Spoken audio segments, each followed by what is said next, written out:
Brilliance Audio presents Creepy Crawling, Charles Manson and the Many Lives of America's Most Infamous Family by Jeffrey Melnick, performed by Tom Parks. The year 2019 will mark the 50th anniversary of the Tate LaBianca murders that made Charles Manson a household name, and the man and his family are still everywhere. In 2016, they were on network television with the return of Season 2 of David Duchovny's Aquarius to NBC's schedule. They are at the center of Emma Cline's debut novel, The Girls, which has been prominently reviewed all over the mainstream press, hitting the New York Times bestseller list within 2 weeks of publication. They are in the news in the developing story of the most recent parole hearing of family member Leslie Van Houten, a dear friend of filmmaker John Waters.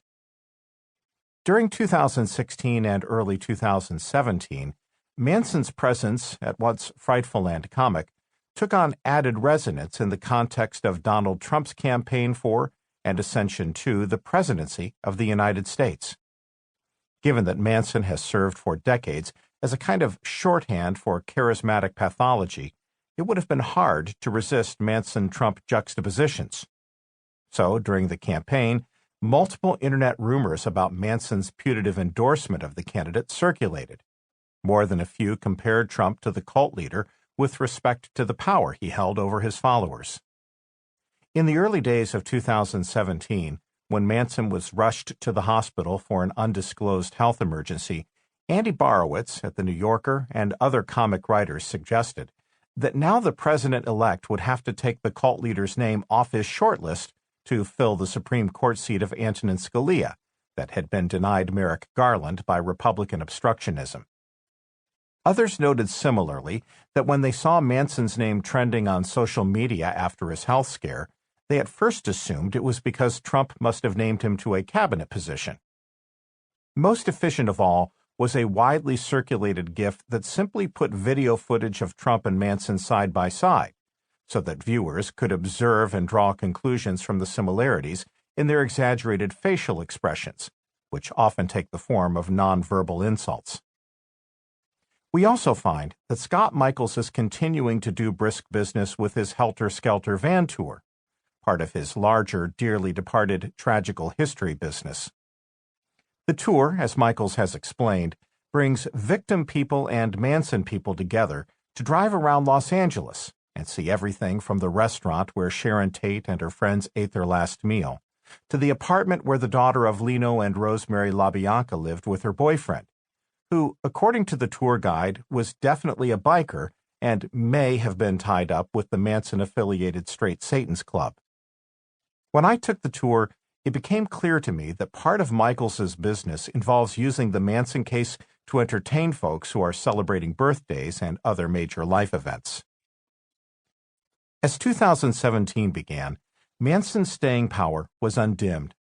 There was a major survey of the art of Raymond Pettibone in New York featuring numerous Manson-inspired works, a heavily promoted family documentary on ABC, early word of a new film project based on the meeting of Manson and television host Tom Snyder in 1981, and online whispers suggesting that the year might also finally bring us the long-rumored indie film project Manson Girls.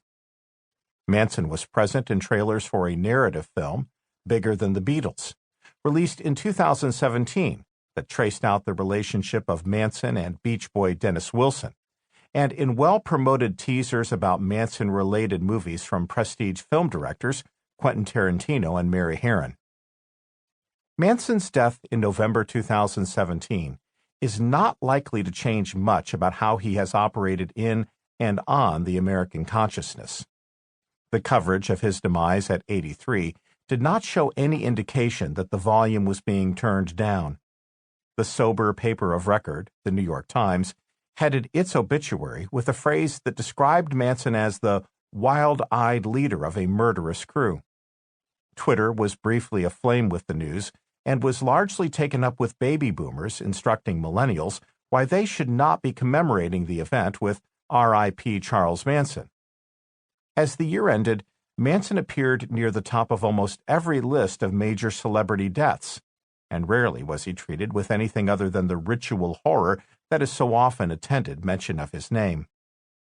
The Times' predictably detailed coverage repeated at some length the narrative first proposed by prosecutor Vincent Bugliosi at the 1970s trial, and then later codified in his 1974 book Helter Skelter, that suggested Manson directed his murderous crew to kill 7 people over 2 nights in August 1969, as part of his evil plan to incite a race war.